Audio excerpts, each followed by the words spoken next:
All right. Well, I'm going to get started and I'll let folks in. If there's anybody in the waiting room, I'll let them in when I'm finished speaking. But welcome. Welcome to the center. And it is my great pleasure to introduce to you Cynthia and Mark Lorenzoni. You may know this dynamic duo as the owners of Charlottesville Ragged Mountain Running Shop on Elliowood Avenue, which is a bastion for runners and walkers alike. You may also know them as the folks behind our many ever popular 4 miler races, both the men's and the women's 4 miler. These events mean a great deal to so many runners and the causes that these events help finance. So thank you so much, Mark and Cynthia, for all you give back to our community. You may also be familiar with Mark's recent, very popular articles in Daily Progress, which are featuring his and Cynthia's epic trek through England, which we're gathered here today to enjoy together. Again, thank you to Mark and Cynthia for providing Charlottesville with such excellent support, both in our community at large and in the insteps and arches of so many people in this town, and for innovating ways to do that creatively during this COVID time. So please sit back and enjoy this journey as Mark and Cynthia recount their adventures through photos and stories. This is a 90-minute presentation, and there'll be time at the end for Q&A or discussion. Everybody's muted for the presentation, but I will unmute you, or you can use the chat. I'll unmute you at the end of the presentation, or you can use the chat at any time to ask questions, and I'll relay them to Cynthia and Mark after they're done presenting. So without further ado, I turn it over to you, Mark and Cynthia. Thank you so much. Thanks. Yeah, thanks everyone for joining us. We're looking at the top screen. It says 90 people, and I'm overwhelmed.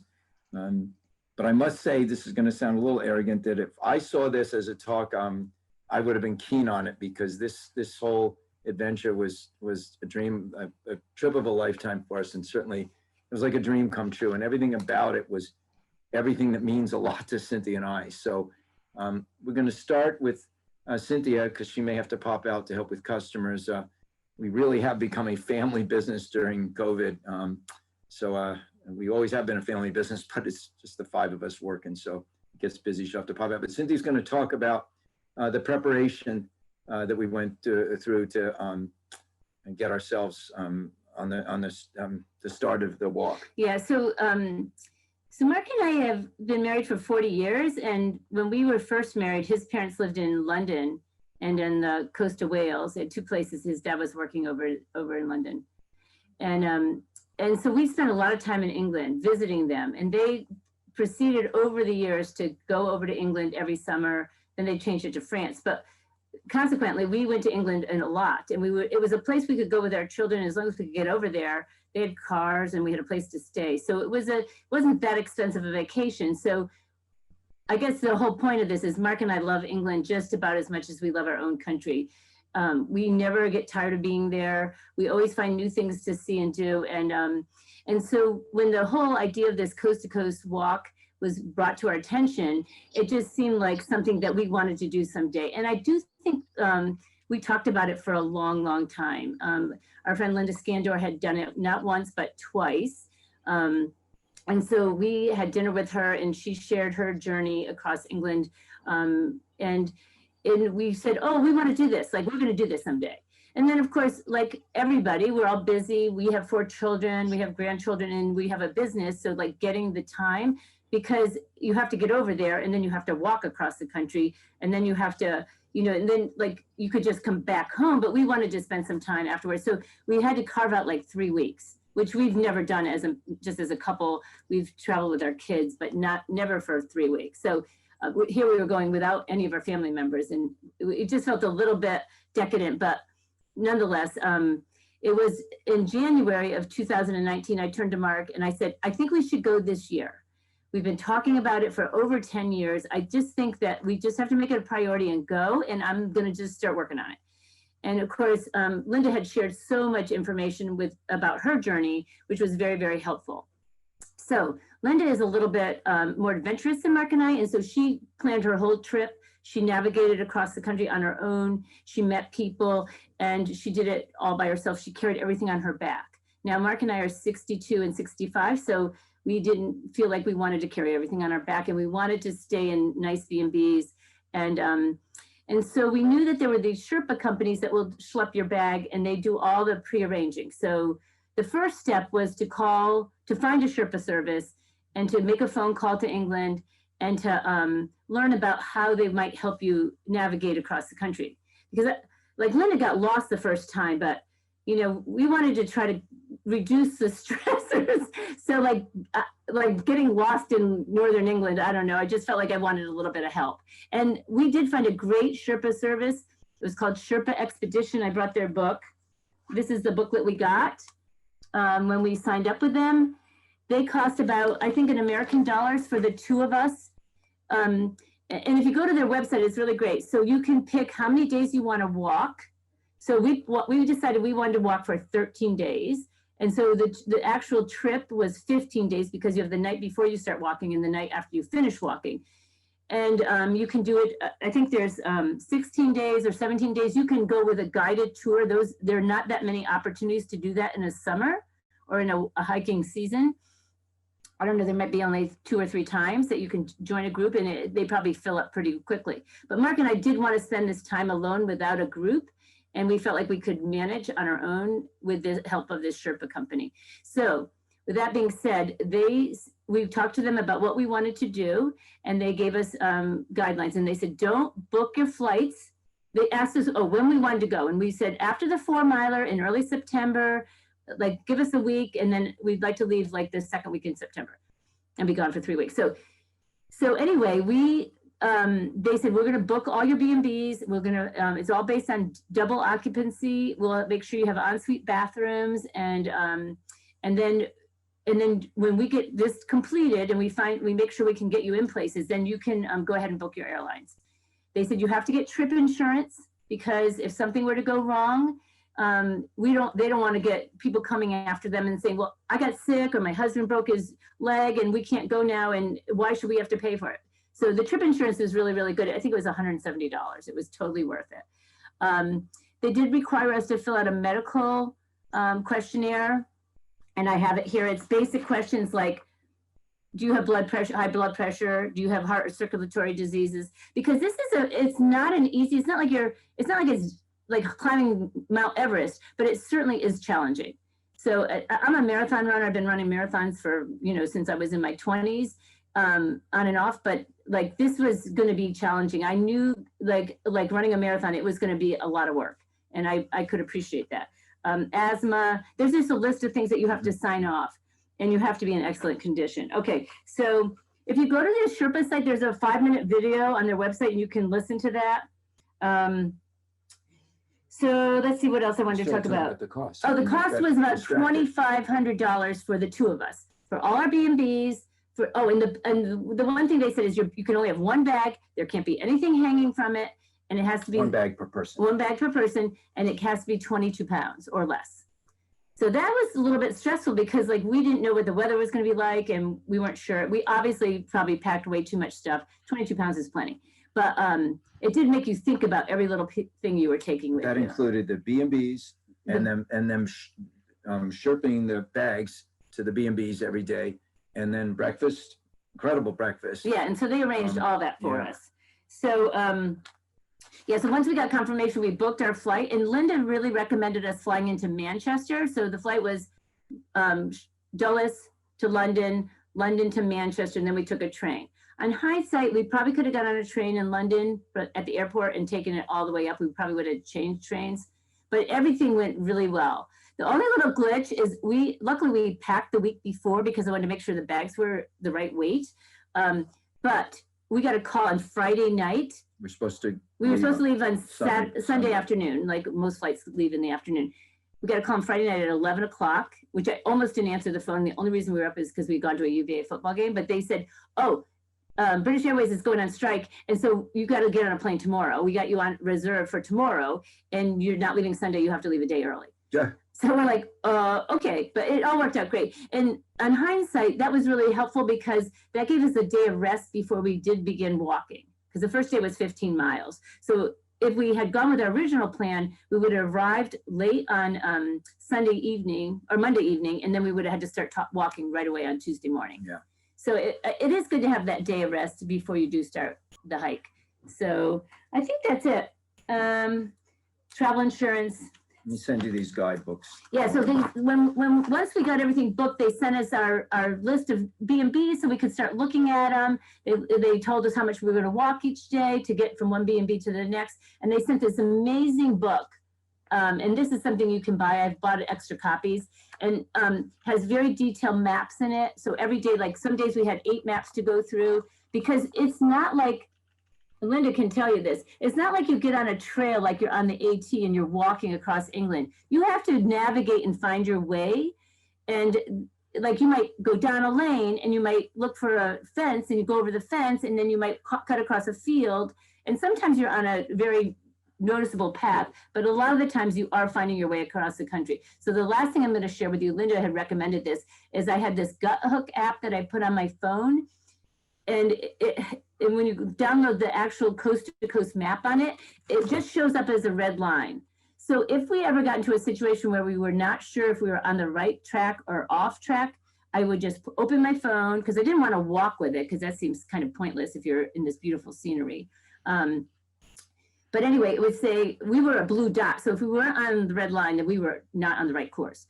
So if we ever were doubtful that that we were wrong, that Gut Hook app was really. Yeah, but we only went to it after we used the ordnance maps that Linda had recommended, and they actually sent the Sherpa company. They are incredibly detailed. It's 1 to 2,500 or 25,000 scale. It's ordnance survey, and they're pretty amazing. Yeah. So and that and the descriptions in the book, it literally would say, look for the turnstile up ahead at the fence, and look for the rock wall to break. And in that break, there's a steps over the wall.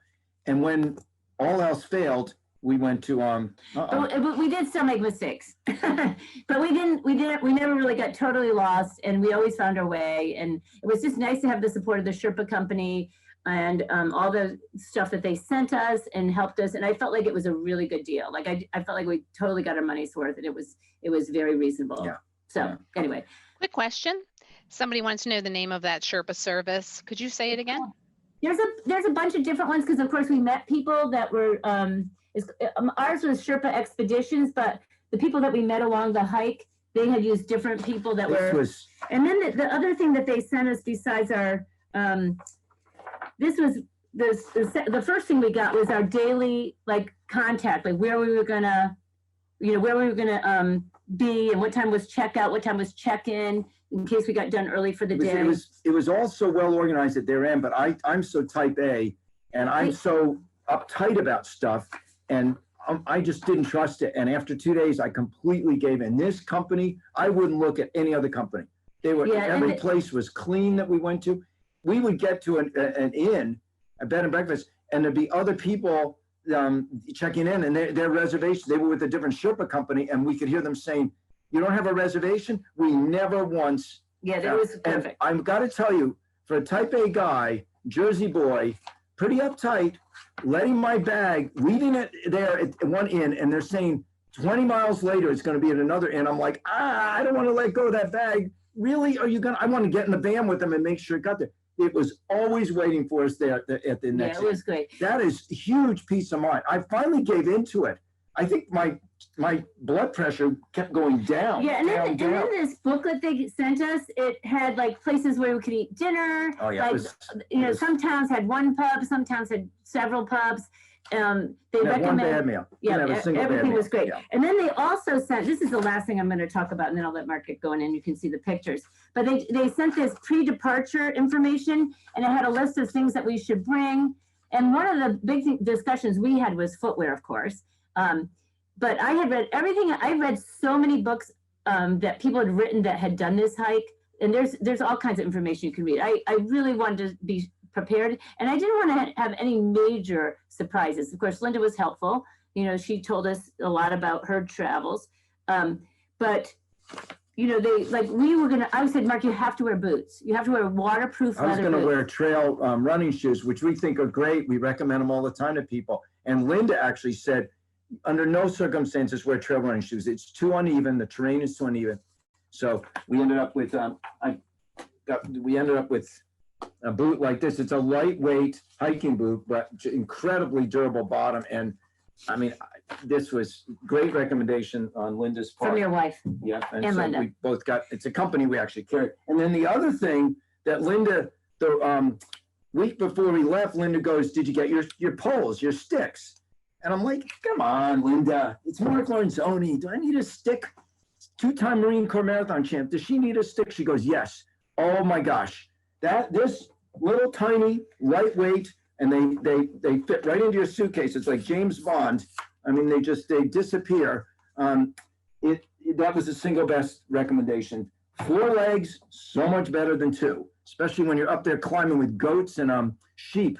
I felt like I was right alongside of them in the stability department. Yeah, and so the last thing I'll share is that the Sherpa company had, Put it up there. yeah, they gave us these tags to put on, and every night we would write where the next B&B was going to be. So like they knew where we were going to be staying because they were delivering bags. We never actually saw them. They would come after we would leave. Yeah, that's true. And then we would get there. It was like Santa Claus. And we would get there and there was the bag. Yeah, it worked great. So the Sherpa Expeditions, they're wonderful.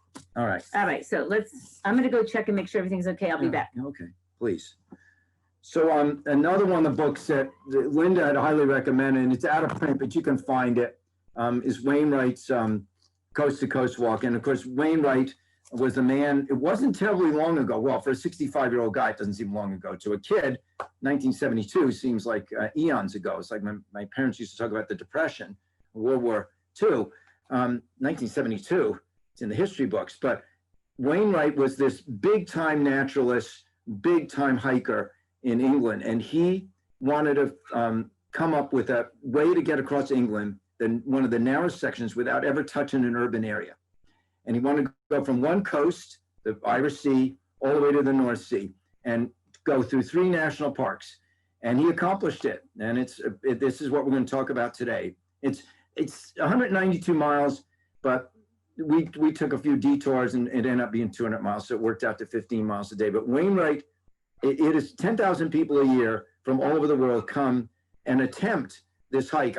Interesting, I read up on it again this week. Attempt is a good word, but it isn't if I can do it, most people are going to be able to do it. And a lot of people do it in sections. They'll do 3 days worth, and then they'll go back the next summer and do it again. We chose to do it all at once.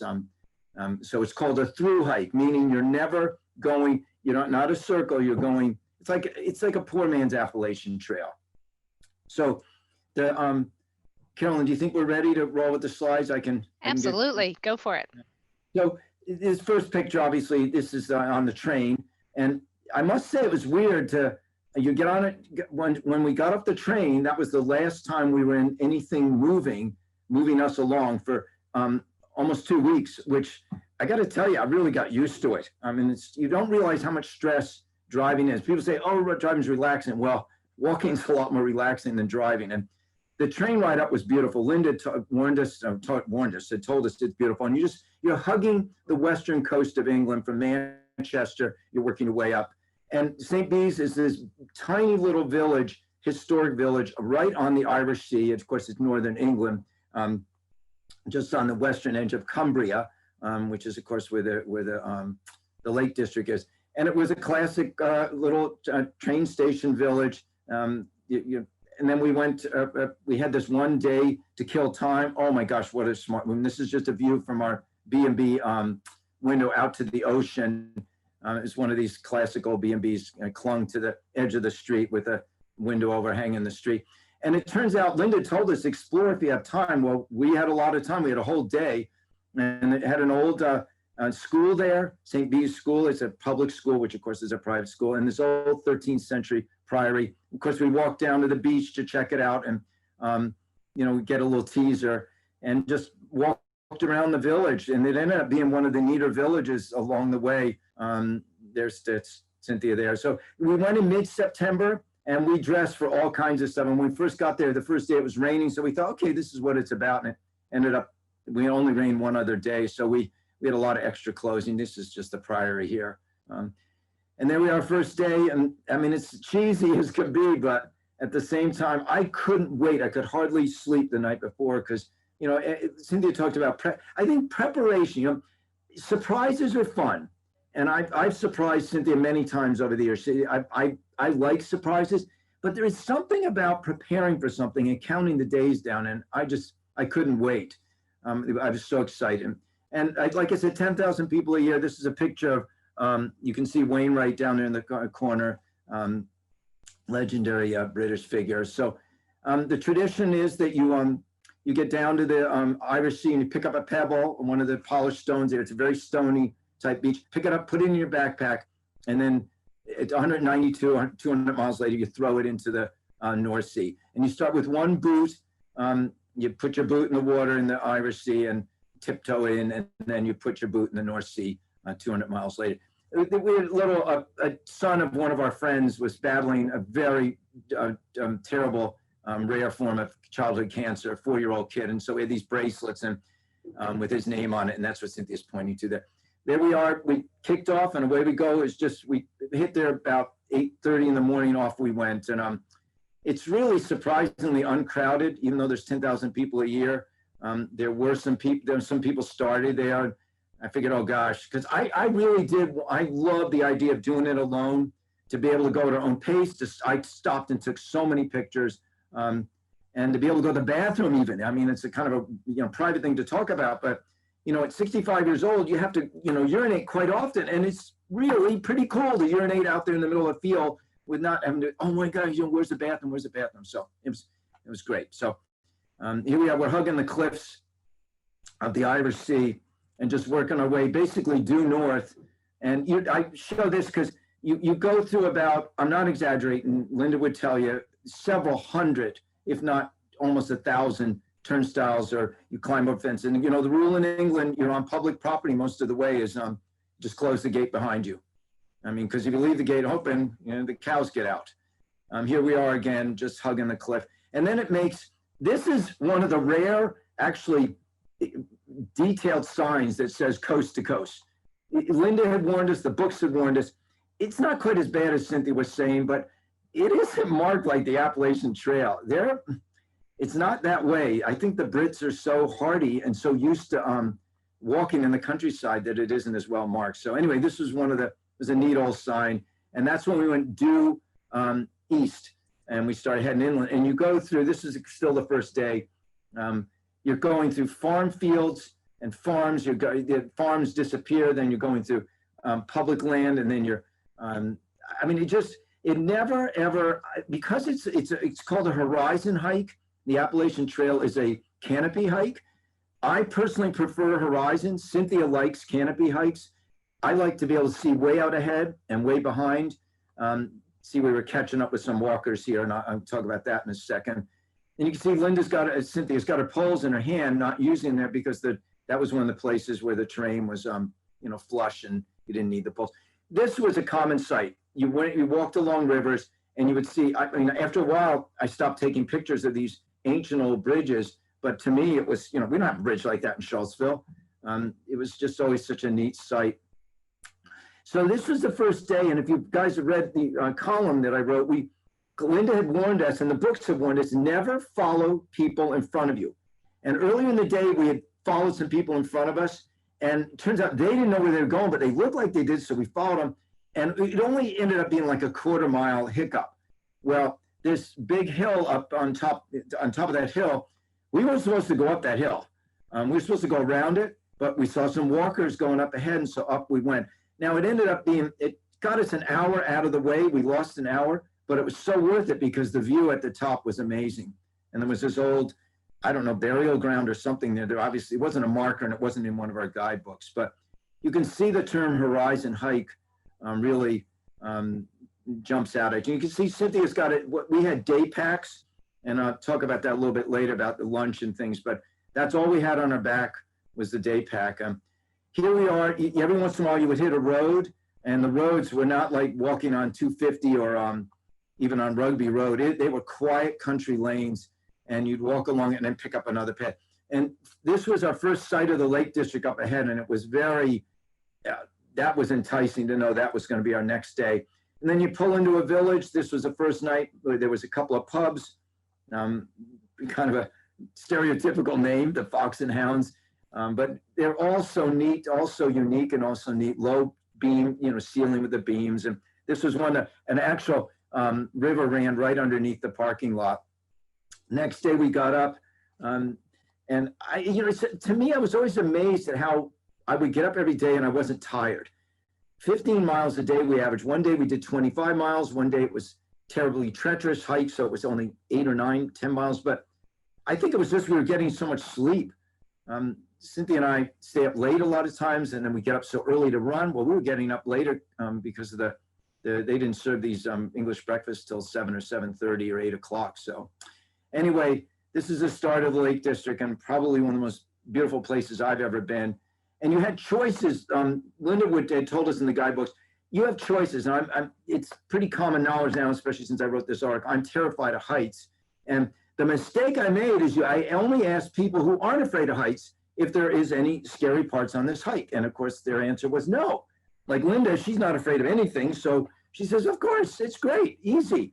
Well, I'm glad we at least read the guidebooks on these alternate paths. So we took a flatter path around this lake.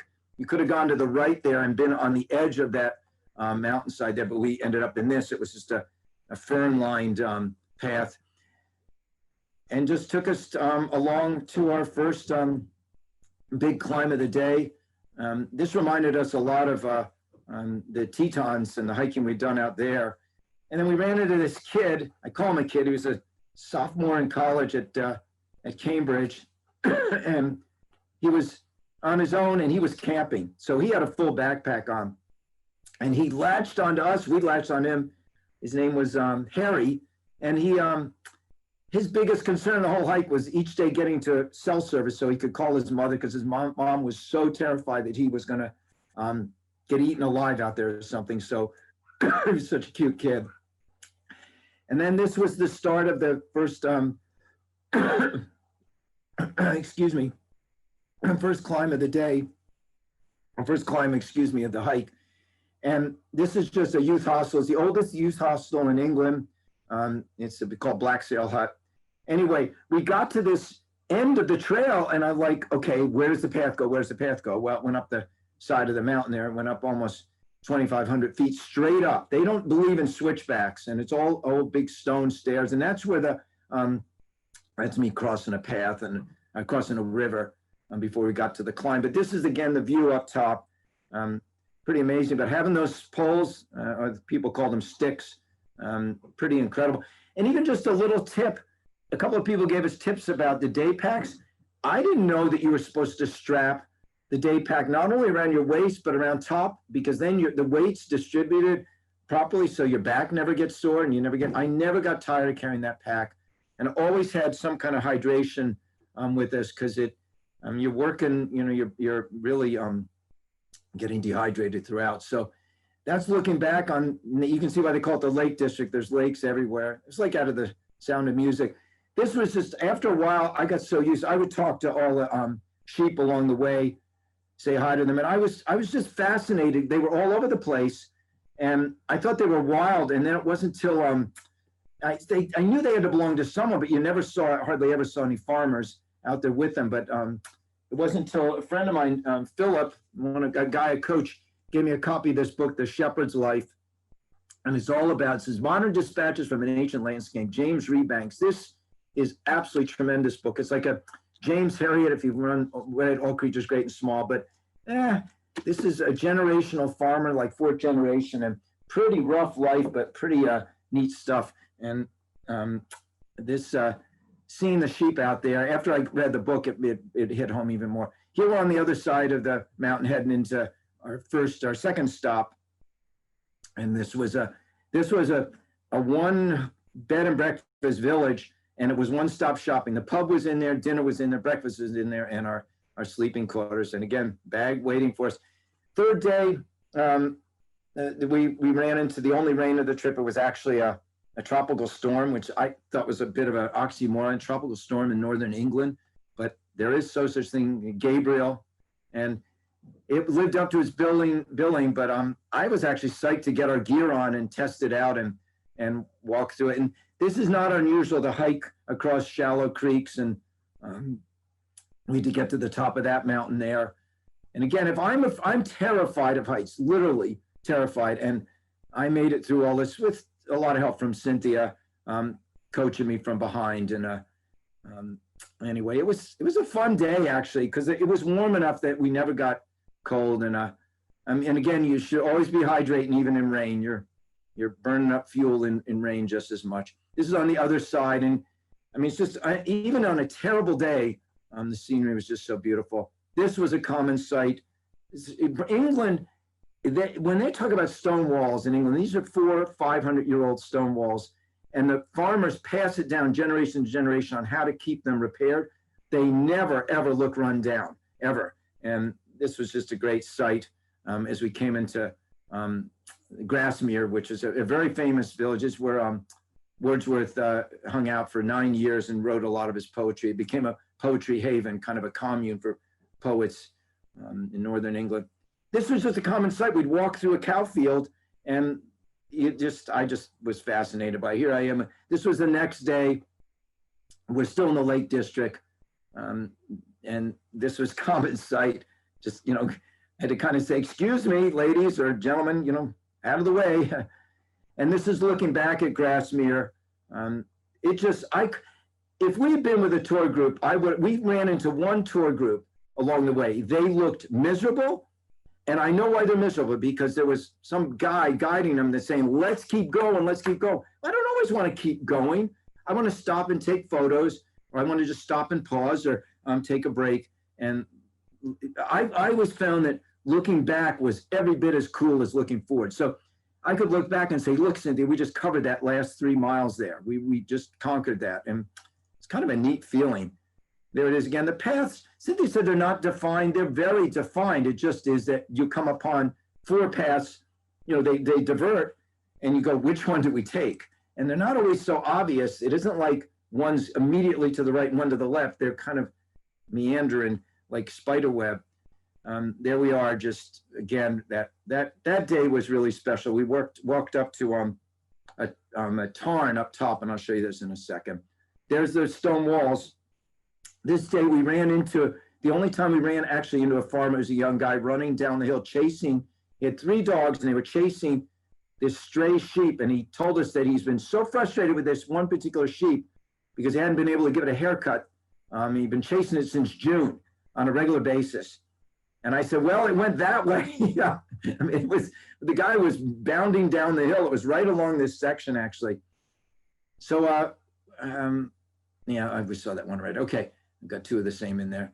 You guys probably know what a tarn is, but a tarn is like a mountain lake. And this was a famous one up at the top of the lower end of the mountains. It was a second alternative to go up even higher. So forget it. This is plenty steep and plenty high.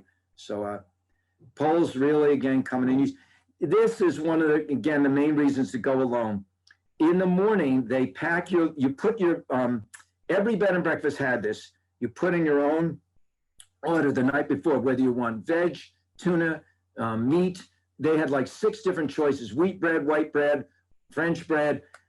It was pretty, I mean, people that stereotype about British food, they obviously have not been over there in a long time, because it was really special. They packed fruit, chips, a dessert, and the sandwich. And they packed so much that Cynthia and I stopped ordering. They were like 4 pounds per person, which is like $6 or $7, ridiculously cheap. But anyway, look at what we get to do. We find a spot when we were feeling hungry. It might be at 12, it might be at 1 o'clock, it might be at 1:30, and we find a neat spot to sit down. This is the day after all that rain, so sitting in the grass wasn't going to be a wise move, and you can see what we did.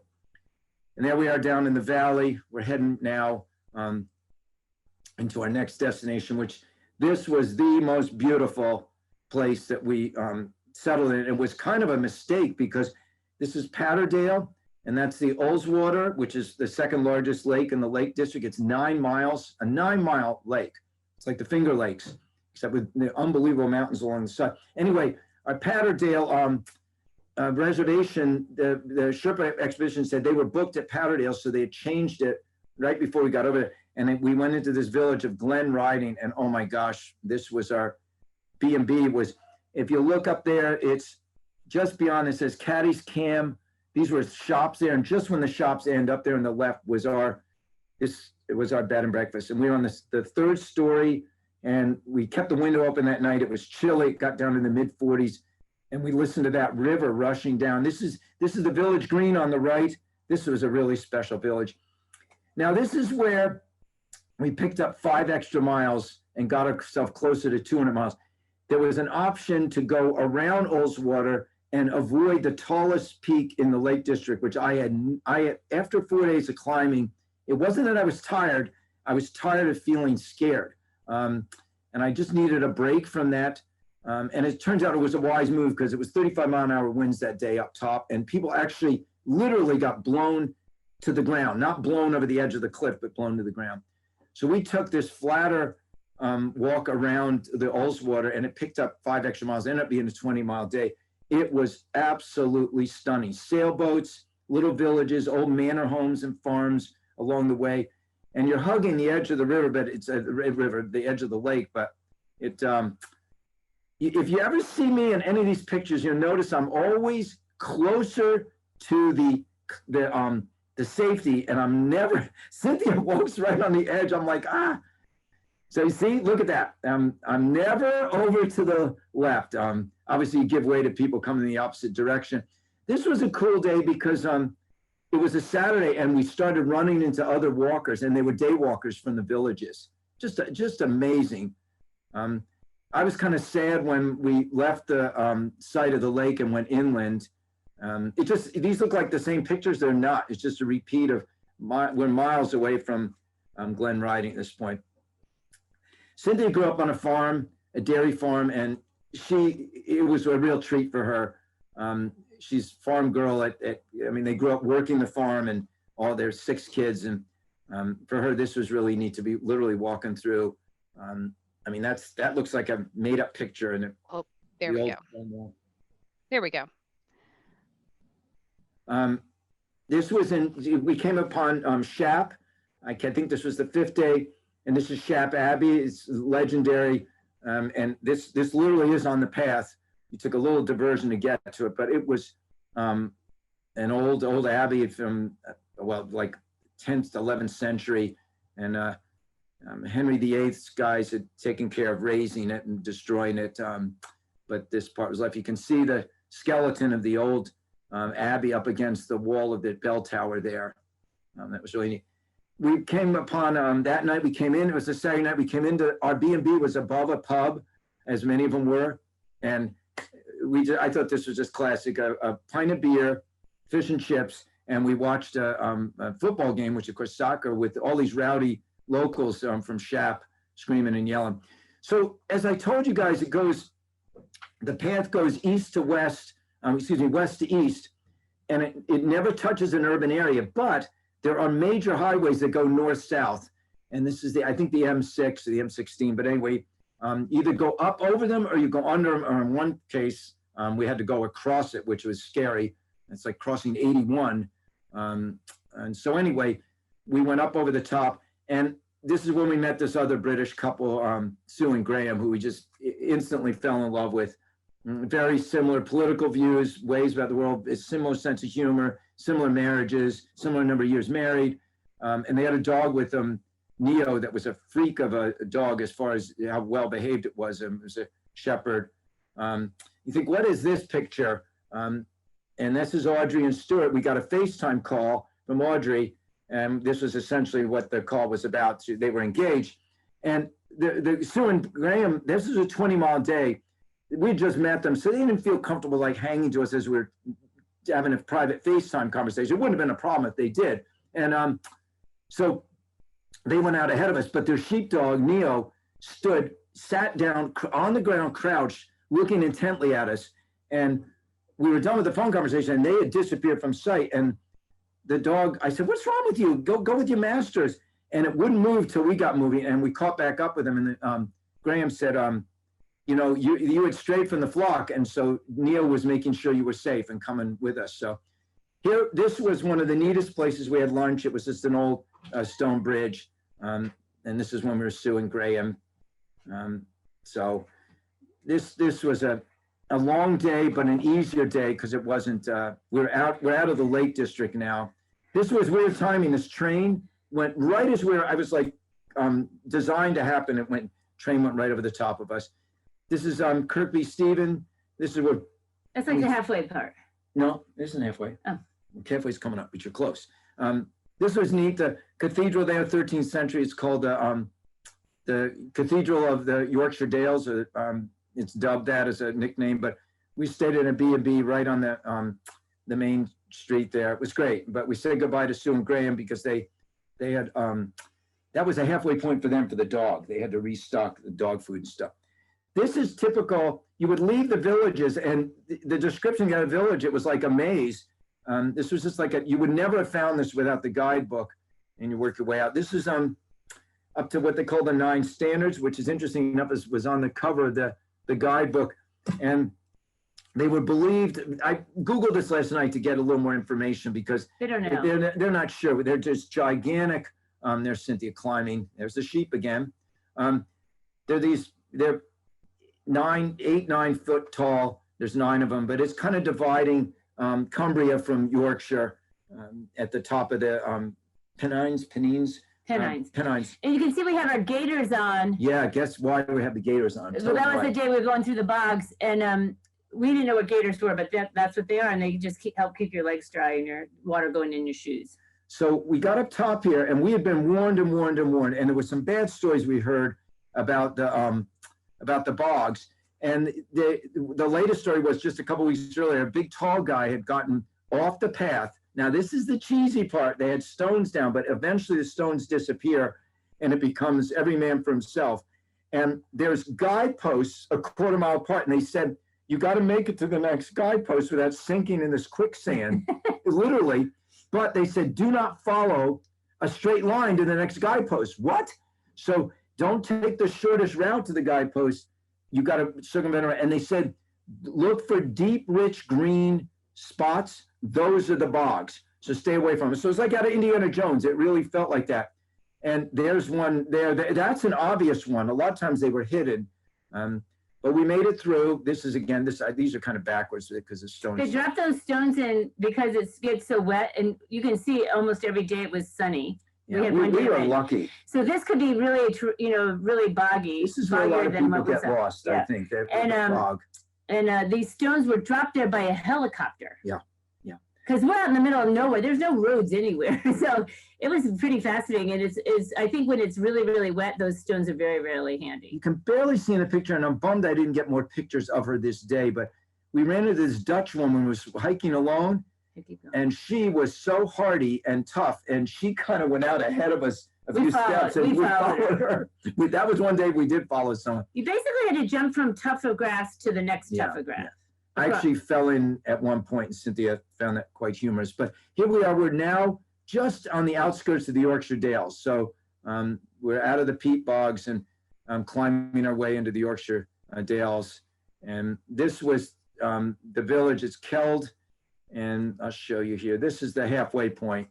And it really is this is another one-stop shopping, this tiny village. And this was one of the most beautiful places. It doesn't look that nice, but I loved this B&B. The rooms were beautiful. The people that were running it were so nice, and they had this massive drying room, which was obviously very necessary. And like we put our boots in there that night, and they were so dry the next day. So a drying room, Linda told us about this. It's just like a bunch of furnace type apparatus in there to dry clothes and boots. And you come back down in the morning, your boots are dry, and your clothes, your outer gear is cold. And that's a restaurant there. They had a pub and a restaurant, and they're not a restaurant. And that was the view. I mean, it was so pretty. We're out in the middle of nowhere, really. So in the middle of this, you have a restaurant that's like the nicest restaurants in Charlottesville. So did you tell them what's in the phone booth? No, I haven't told them what's in the phone booth. Okay, so every phone booth, every little village had a phone booth.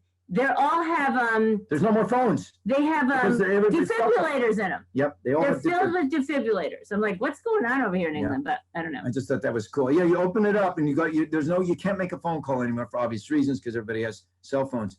So we worked our way out of here. We're now halfway through, and the Yorkshire Dales. I was a James Herriot nut growing up. I wanted to be a veterinarian. James Herriot was my inspiration. So this was all his countryside that he wrote about, and it's all just farms that are defined by different shades of green and the stone walls. And it was rolling, but it wasn't as hilly. this was James Herriot's favorite village. We took a little detour here, and this is the only big mistake we made in the trip. We went into the village, and It was worth it. we ended up, we had to cross this very deep river, and we ended up getting soaked. And I'll show you in a second that. We thought it was kind of ironic because the day before we were trying so hard not to get our feet wet in the bogs, and then we had to walk through a river, basically. This was the only time a cow actually engaged with me like a little too aggressively. So I was talking to the cow to tell him, everything's okay, but it was fun. So this is, Cynthia and I never took our shoes off during the day, but we found this sunny area to have our lunch against this, it was almost like a little alcove there. And our shoes were so wet, so that's our inserts. Well, our socks were and wet. our socks were so, Yeah. we put on. We had brought change of socks. We brought change of socks, so anyway. So, and drinking, very important. Cynthia and I, we use Noon, which is like Alka-Seltzer. You put a tablet in the water in the morning, and it's just got chocolate block full of electrolytes, which, when you're sweating. And no sugar. No sugar. So your sodium, potassium, magnesium that gets depleted. And this is just, again, classic. I thought that was cute. Hedgehog Crossing area. The hedgehogs are still big in England. And this was where we caught back up with Sue and Graham just by mistake. This is Reese. And oh my gosh, talk about a village green. Reeth? Yes, Reeth. R-E-E-T-H. And this was this village green, this old historic village green. And these are not the same picture they look like it, but it's just beautiful. And there they are. Ice cream. There's Neo and Sue and Graham.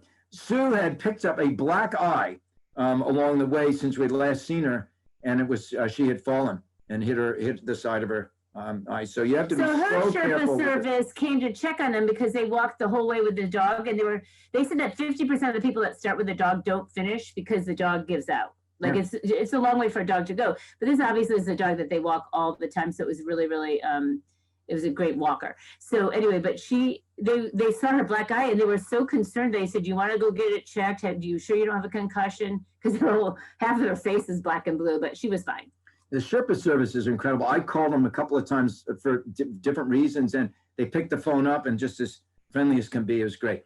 I thought this was a classic shot. Stone wall, sheep, and an old fortified farmhouse in the background. There's that. That's looking back down at it. This was common. They don't believe in switchbacks. Cynthia and I just did a hike at White Oak Canyon on election day, and it was one switchback after another. White Oak Canyon, you guys know, is up in Madison. And there's no such thing as switchbacks. It's just straight up. And that's where I was scared because I always felt like it was too steep a pitch that I was going to get pulled back. No, we don't have 12 minutes. Because we have 5:30. Yeah, okay. All right. So, yeah, these are just more shots. Richmond was the busiest, by far the biggest town. This was a mother and daughter that we had befriended along the way. Several times we'd run into them from Seattle. They're from Spokane. I'm from Spokane. They're from Washington State. They were really, really nice.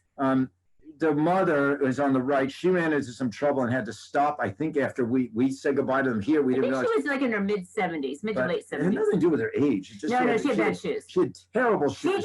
She didn't get the memo that I got. No, she didn't get the memo. She was wearing like she didn't get the memo, but she got talked out of them somewhere. So anyway, this is Richmond was a bustling, still not urban, but pretty close. And most people take a rest day here. We highly recommend against it. Just keep on moving. I mean, we never felt like we needed a day to I just worried about tightening up. I wanted to keep moving.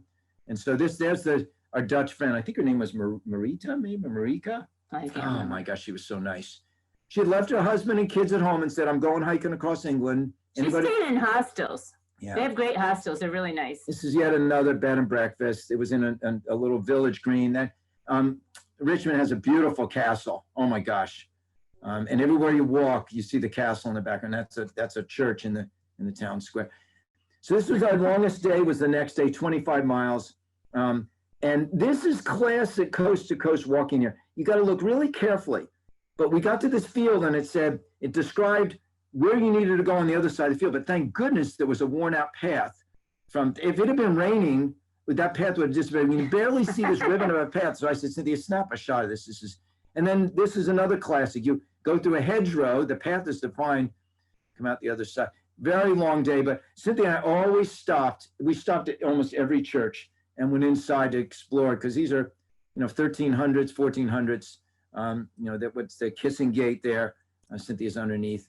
I just thought it was always just neat photo ops, beautiful. There's a classic again. Cynthia stopped. There was a. I had my shoes off here. My feet were tired. I was like, I gotta take my shoes off. What are you doing there with the phone? We had cell service the entire way. Well, we weren't supposed to be on our phones. I'm probably looked at it. My kids had been texting. So this was the only day we ran out of water. It was actually hot. And it was so wide open going through these lanes. A lot of it was on macadam that day. And we ran out of water, we had 2 bottles each of us, and we just ran out. And we ran into this National Trust, which is in England. That's like, these are places that are sponsored by the National Trust. They're beautiful old places that are open to the public. And this was an old priory, right? But tell them what we had to do to get there. That's when we had to cross the highway.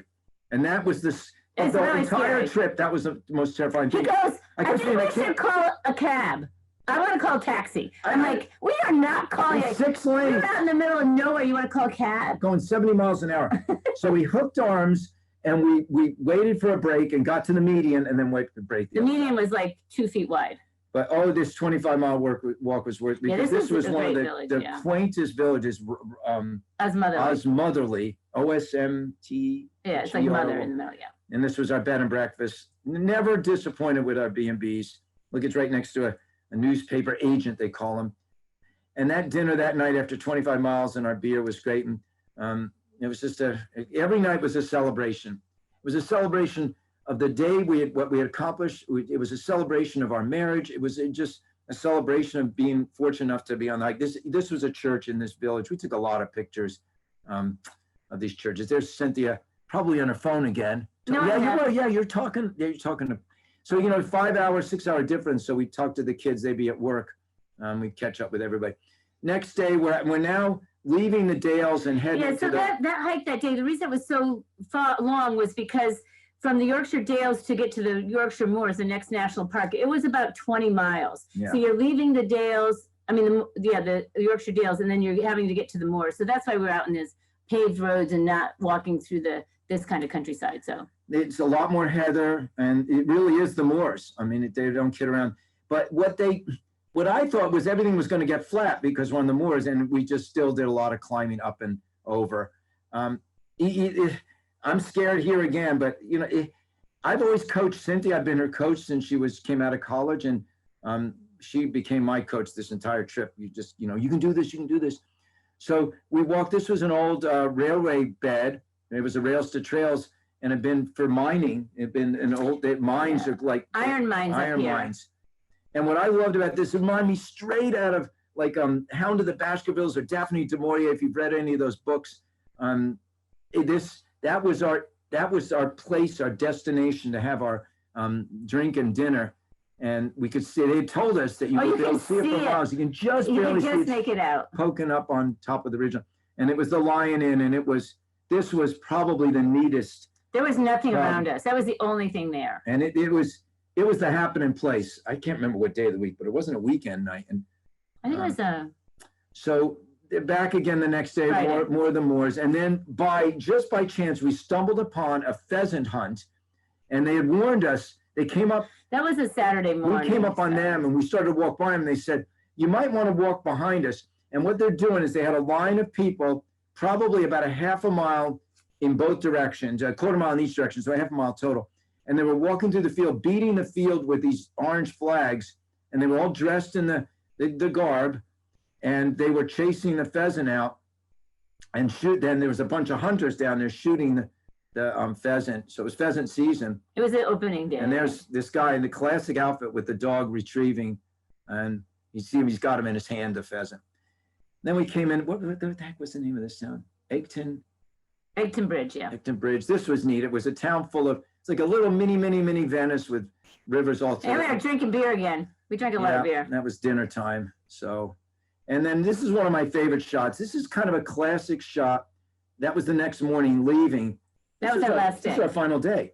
And I just thought you every day you were leaving semi-urban, which of course none of it's urban, but you're leaving a village and you're going back out into the wilds. And there was, everywhere we went in the mornings, you'd see walkers, but they were just village walkers. Not just, but they wanted to hike with us. They'd soon disappear.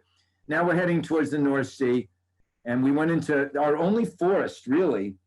Yeah, it was a big woodlot. It was a big woodlot, and we stumbled upon this. This was neat, an old. Wayne might love this woodlot, so Yeah. he wanted us to go through that. It was a neat woodlot, and then we came out the other side, more heather, and that's a kind of a blurry shot, but it's that was our first sign of the North Sea, and we were heading home. Which I must say, this is me holding up the last page of this guidebook. It literally was the last page of it, and it's this page here, which shows going to the. So we get to the ocean, and we had to walk like 3 miles down the coast. Yeah, so we were going due south, and I started to actually get sentimental that this thing was ending, because you think that like a marathon, you want to get to the finish line.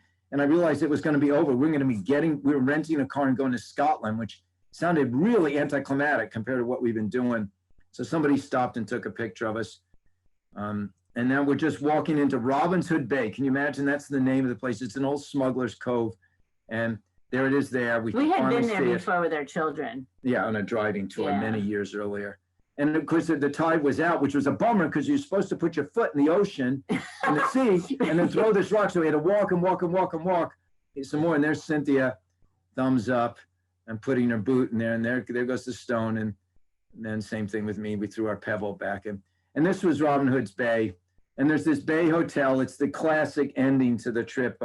Linda talked about it. We had our last pints of beer. Which I got to tell you, Cynthia's more of a wine drinker. But luckily, the beer in England's at a really low alcohol content. We were carbo loading. This is all Robin's Hood Bay here. It's just a neat village, clung to the side of a cliff. And there is our inspiration. That's Linda right there. I'm a coach. I said this earlier, and I'd like to think I kind of inspire people to keep going with their running. But people have their own inspiration that brings them to me. And Linda was our inspiration that brought us to I never even heard about the C2C or the Walk Across England until Linda, who I've coached for many years. Linda's one of the most accomplished marathoners in Charlottesville. She was 10th, I think, in her age group one year at Boston, or 11th, which is pretty impressive. And Linda is a member of the center also. So anyway, that is that's the walk, kind of, nutshell. So any questions or comments or? Wow, that was amazing. Oh my gosh. And so delightful. There are some questions in the chat. And then when those are done, I'll unmute people and they can ask questions as well. So Cynthia was asked if she could share her reading list. So if it's possible for you all to get that together, I'm happy to send it out to anybody. Linda, Cynthia will do that. I keep saying Linda because Linda's such a big part. But yeah. Okay. All right. Totally worth it. And she was more prepared than I was. I did some reading, but I must admit, I probably could have read more. But one of the things we did do, you guys, is every night at dinner, we would sit and read about the next day because we didn't want to miss if there was a famous church or there was a little sidebar to take a little detour to see, so-and-so's grave. You didn't want to miss that. But admittedly, ahead of time, probably, I wasn't on vacation yet till I got over there. So, preparation's part of it, but I wasn't as well prepared as Cynthia. Get that together for sure. Okay, great. And then you can just email me or call the center and I'll get it to you. Carolyn@thecenterseaville.org. Thank you. Lots of familiar faces on here now. This is great. Thanks everyone for joining us. Yeah, there's over 100 people, so you're pretty popular.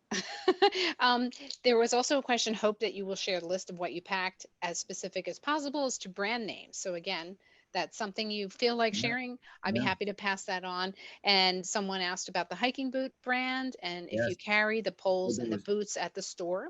OBOZ, and they are fantastic, and they're not very expensive, and they come in, this is a waterproof, they come in a low cut, mid cut, fantastic. I wore this on Tuesday up in White Oak Canyon.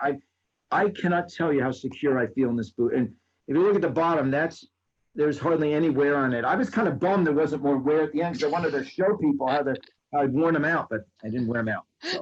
Next trip. Do you carry the poles at the store?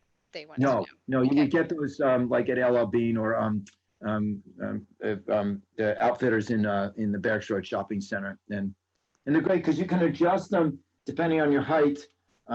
You can adjust them, you know, if you're tall or shorter. So Nice. and they're incredibly light. And I probably use mine about 70% of the time. You don't use them on the street, obviously, but yeah. Cool.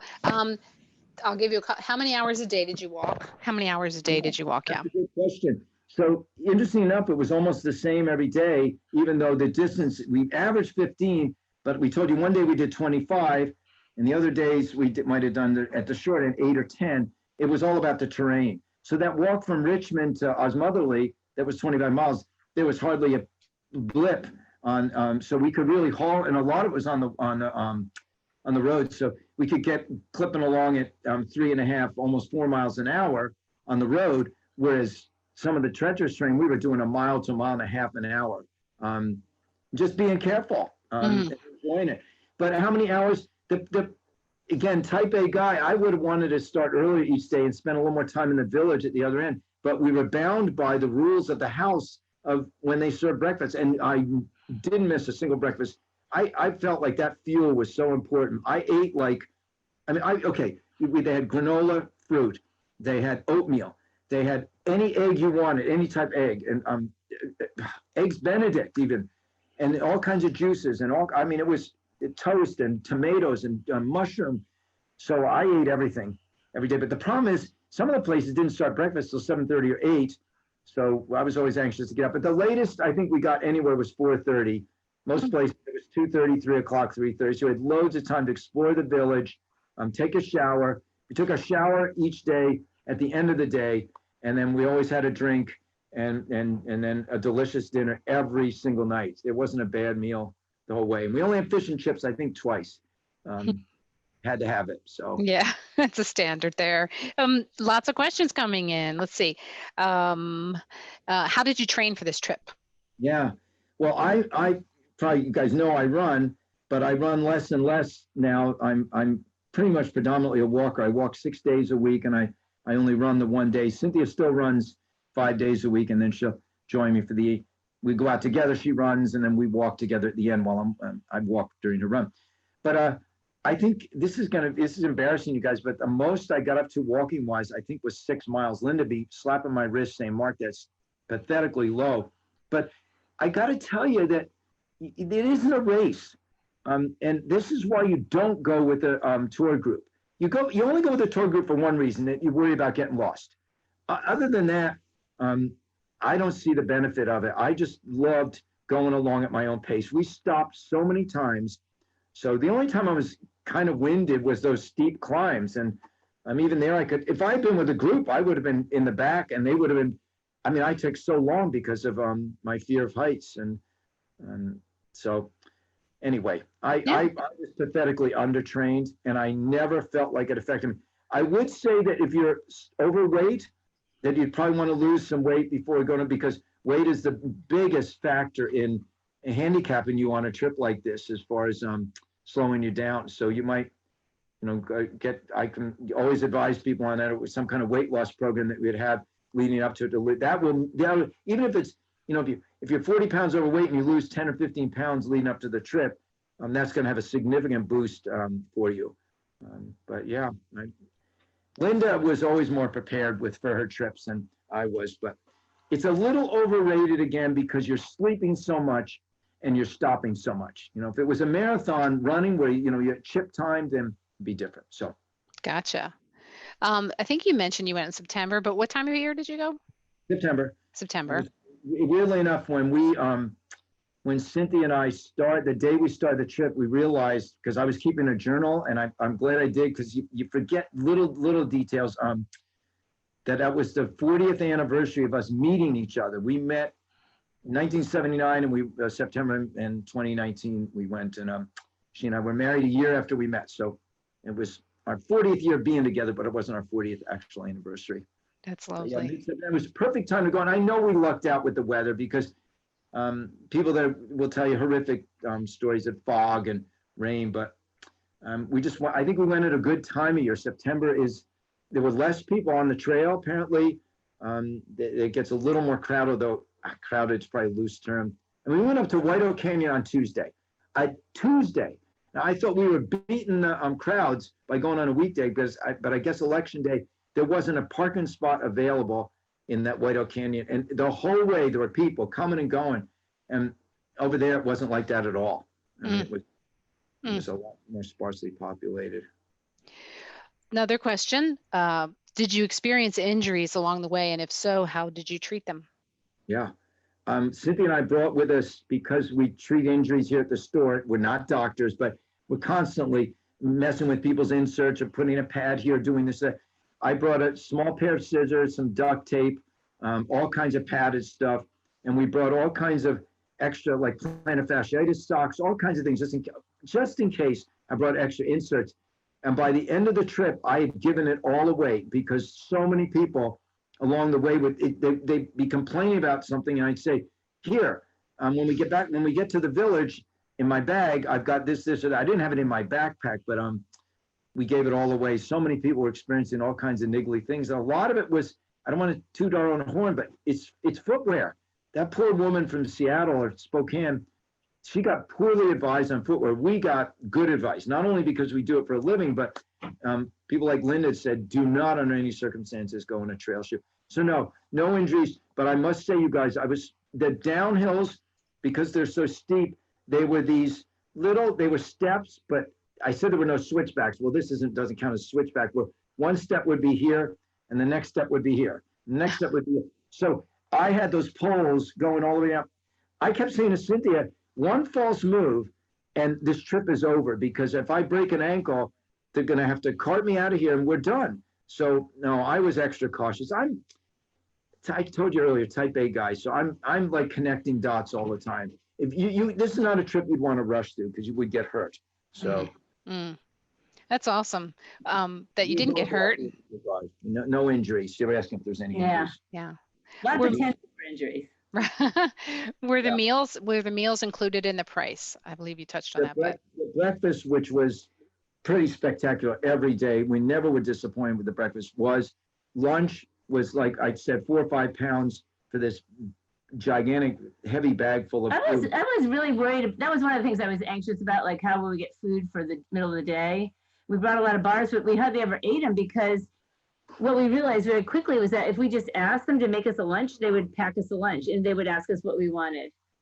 And so that was really, really helpful, because we never stressed about food or having to go to a little shop and buy things. Asking if meals were included, and the dinner wasn't. And the dinner were very reasonable. They were anywhere from 9 to 10 pounds. Food has gotten really good in the pubs too. Because Mark and I hadn't really been there in probably, well, not to experience pubs, maybe 8 years. We hadn't been to England. So anyway, the pub food was really great. I felt like it was like a regular restaurant. I mean, you would go to a pub and they'd have curry, delicious Indian curry, and I mean, in a pub, yeah, it was spectacular. Yeah, that part was good. So the dinner was not included, and the lunch was a pittance. And we, like I said, we weren't being cheapskates. We just ended up feeling like there was too much food, so we would only order one lunch every night. So you put your lunch order in at night at the B&B, and the next day the sack would be ready for you with your name on it. Because most of these B&Bs had more than one set of guests. And you do need to have a little bit of cash on you, so. Yeah, but what do we use it for? To pay for the lunch. Oh yeah, but that. Yeah, so I had brought some cash, but I don't think we used it all.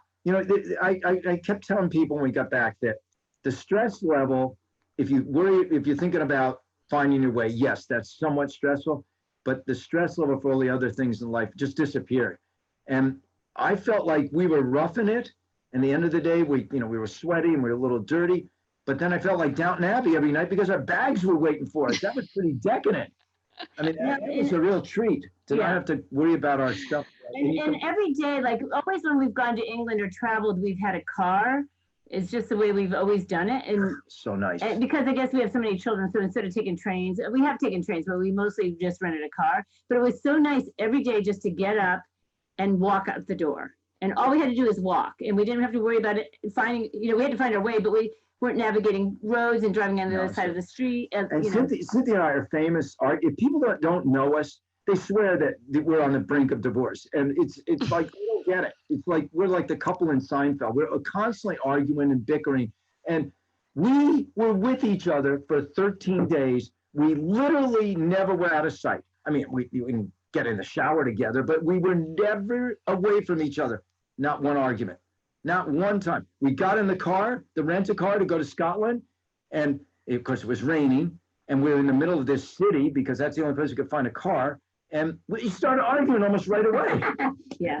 The walking was wonderful. Yeah, that so part. it was so peaceful. Very simple, actually. That's awesome. Couple of boots questions. A little note. She said there's ATM. Some of the villages in the Sherpa book, they would tell us where the ATM are. And I was aware of that before I left. I was like, oh my gosh, wonder if we run out of money. We did pay someone to do our laundry when we were in Richmond, that bigger town, the market town, and it cost like £9. But there are ATMs, and so you can get money out of your. You got to have an adapter for charging a cell phone, because the cell phone you got to have charged because of the gut hook.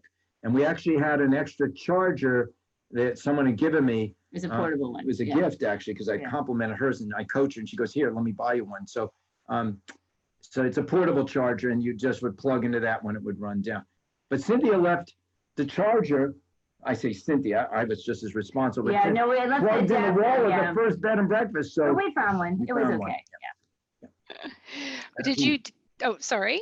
Did you only take one pair of boots is one question. And then also what happened with wet, muddy boots? Were they still sometimes wet in the morning? Like, was there ever where you didn't have a drying room?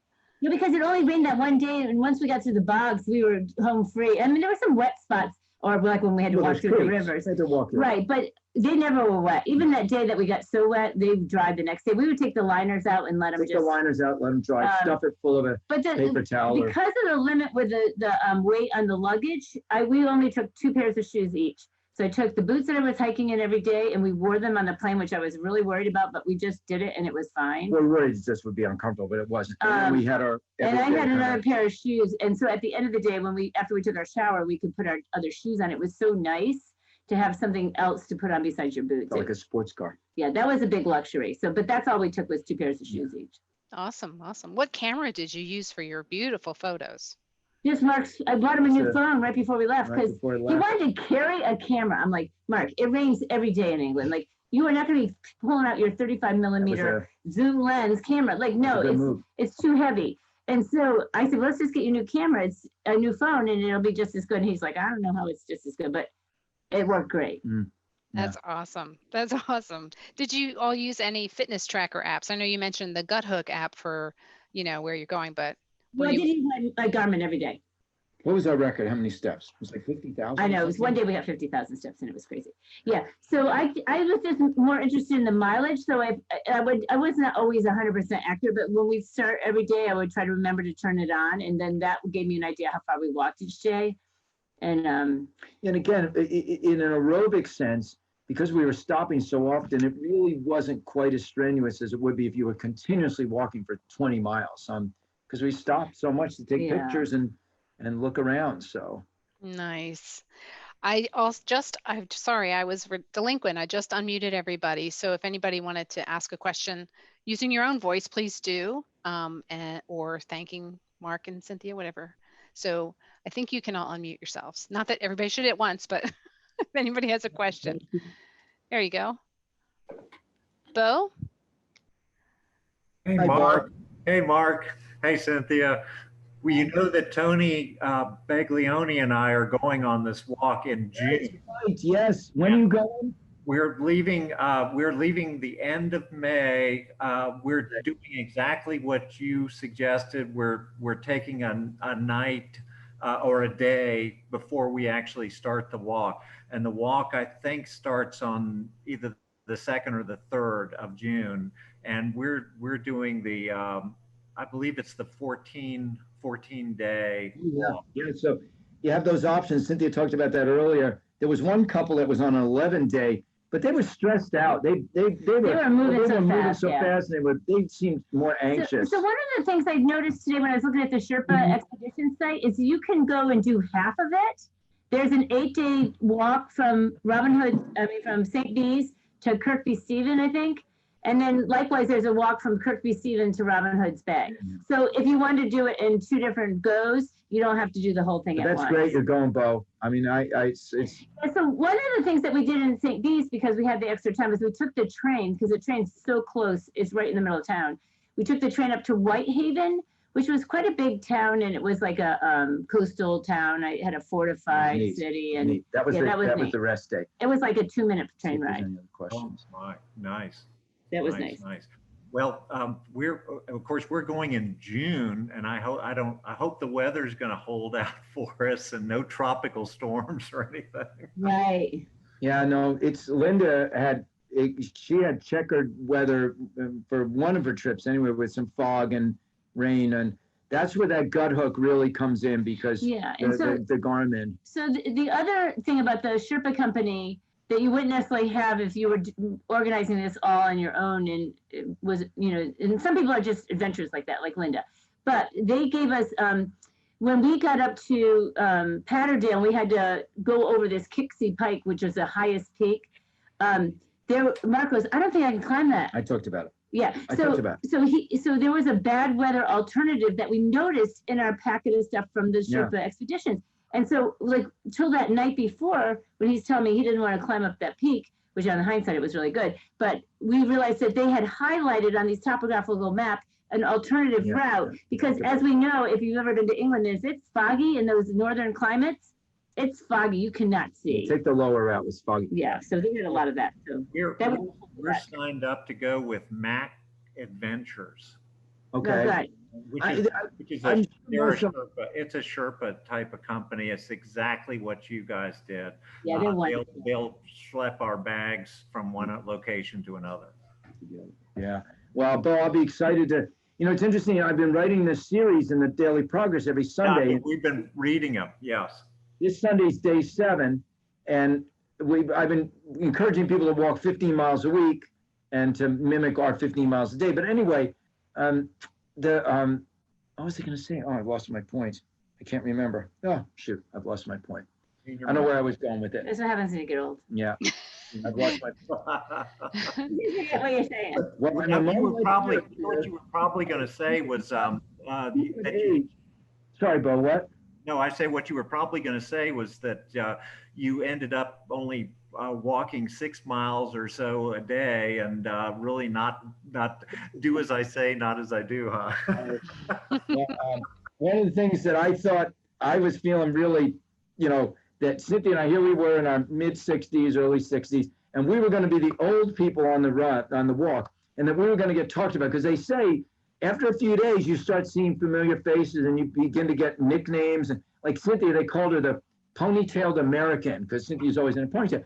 So anyway, after 2 days, you realize we were some of the youngest people on the trail. I mean, the British are such good hikers. They walk so much. 65, yeah, I'm pretty cool. And these people in their 70s and 80s, it's like, oh my gosh. The Brits really know how to walk. So it was mostly Brits on the trail, a lot of Australians, totally a Dutch one, very few Americans, which was nice because you want to feel like you're away, but at the same time, it was nice to share with Americans. And the thing is, you're with you talk about taking the population and narrowing it down to a thin slice.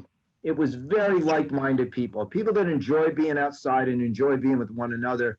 There's a spiritual kind of camaraderie. We didn't run into any jerks, did we? Mm-mm. There were 4 guys from Michigan, and Cynthia and I went to school at Michigan State, and we thought this would be we ran into them, and we couldn't wait. They were jerks, you guys. They were not very nice. They were moving. Oh my gosh. I think they were doing it really fast. They were not interested in getting to know us at all. They're just like, old people, get aside. But that was everybody else was so nice.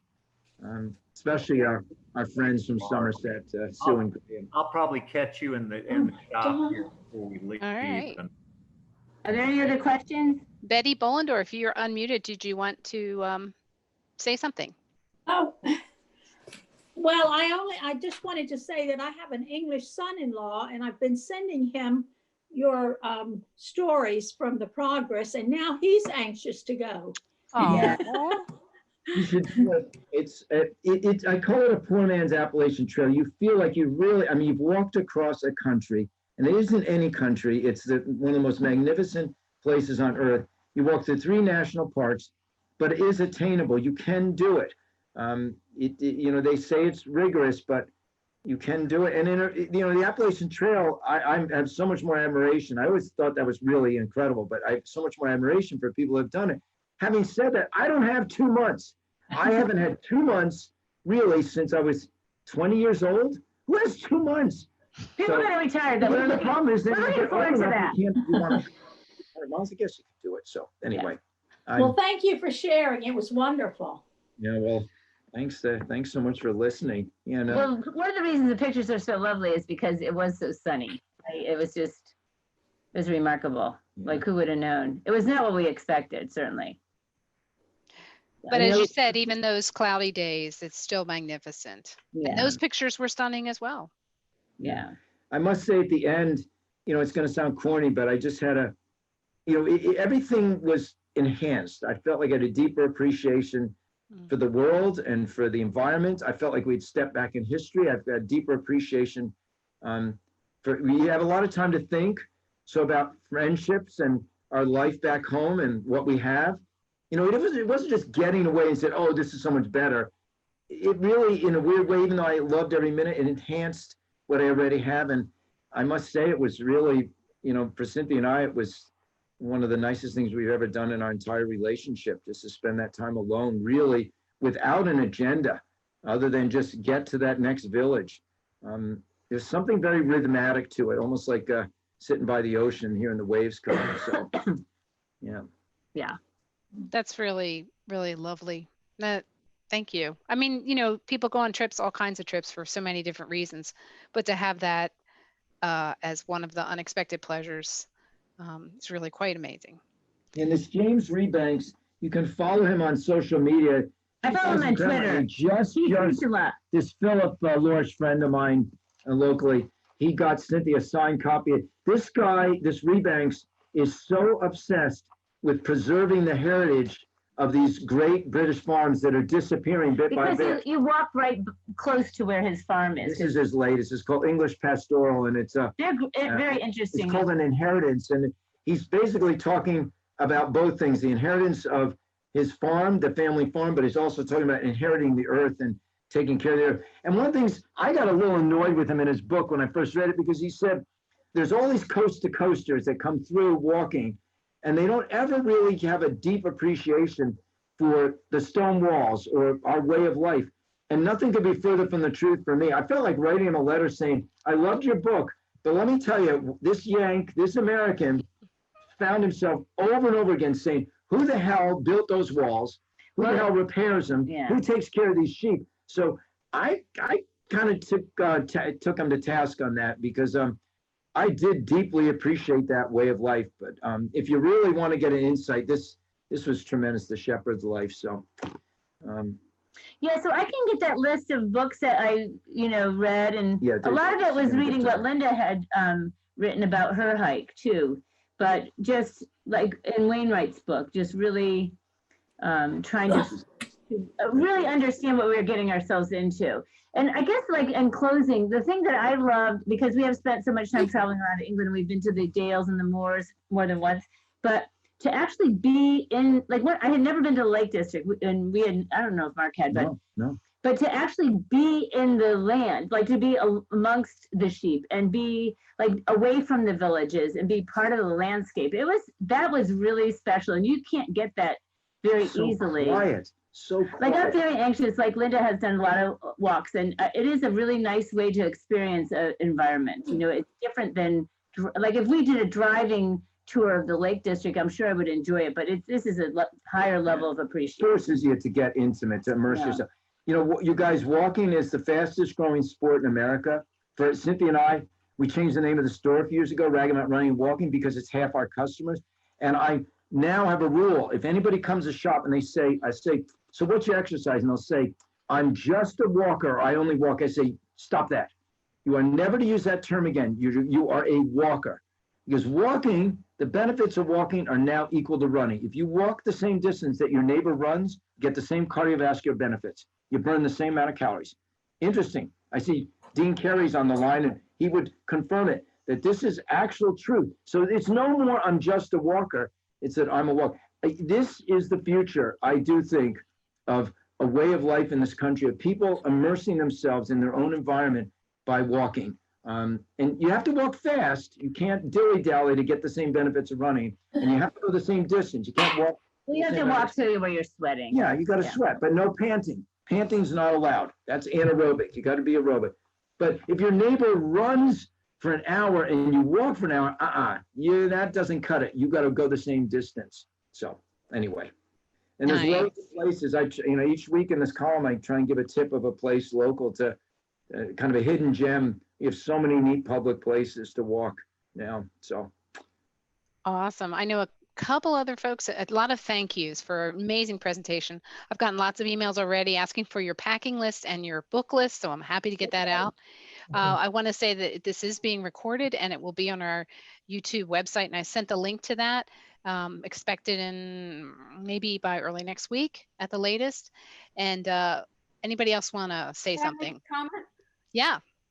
Hi, I'm Linda. And I want to thank Mark and Cynthia. They did a beautiful job. They've only made me want to walk the walk again. But I'm so glad that I keep hearing you use the term walkers, that in England, they don't consider themselves hikers, but walking is something that everybody does. Everybody does it from a village. And what's really neat, as you approach a village, you will see people out with their dogs. And the dogs aren't on leashes, but the dogs never come up and jump on you. They're just very well behaved. All of that. Yeah. You can go in a restaurant, the dogs are underneath their owners' tables, but it's a different mental set. I think with hiking, we often have the challenge of how far, how high, how fast did we go? But in England, it's walking, it's the process of doing it. Someone asked a question about medical facilities. The first trip I made, I had the wrong boots and I got a blister early on and went to a local doctor's shop and they were ready for me. They get a lot of walkers. They knew exactly what was going on. They could make good recommendations as to what I needed to do. And she suggested take a half day off. She gave me the proper bandages that I needed. And with my half day off, I was able to connect with a Sherpa. And they then not only picked up my bag, but they picked up me as a passenger. So it's always nice to know that in the background, if something happened, you could perhaps connect with them somewhere along the way. But Mark and Cynthia, you could not have done a better job. I think we've got a lot of people very much interested in doing the walk. Yeah. It was funny because a lot of the Brits were saying, now don't go back and tell everybody about this walk because then all the Americans will start coming over. But it really, think about it, 10,000 people a year is not very much. When you think at its peak, Monticello was seeing 500,000 people a year. 500,000 people a year would go to the rotunda. 10,000 over 200 miles, that's pretty sparsely populated. So you can see why they want to keep it that way. So, yeah. Well, we'll just keep it to ourselves, but I'll see you there. No, I mean, there's a whole industry that relies on it too. These villages would, they rely, it's like the Appalachian Trail, a lot of the towns along the way. And there wasn't a single bed and breakfast owner that was, I mean, they were the nicest people. I think it's a way of life for them. They just love, they're in hospitality and they're all ready for you. That day that we walked in the rain to Grasmere, that guy we opened the door and he said, come. And Linda talked to us about these drying rooms and he said, Sarah, put everything in there. It doesn't matter. And yeah, it's great. Well, so thank you. Again, everyone, for coming to join us. Thank you. Really, really amazing. Fun to talk about it. All right, so I'll try to get that stuff to you, Caroline. And if you don't hear from me, give me a nudge. I will give you a nudge. So I can. Okay. I think I'll have 100 emails at the end of this call. All right, you all. Thank you again for joining us. Caroline, thank you to the center for all you do. And absolutely. Peter and all your staff, so accommodating to have programs like this. So thanks. Well, come back and tell us more about anything. You're all such a great team. Thank you, everybody. Bye, everyone. Have a good evening. Thank you, Caroline, so much. Okay. Yes.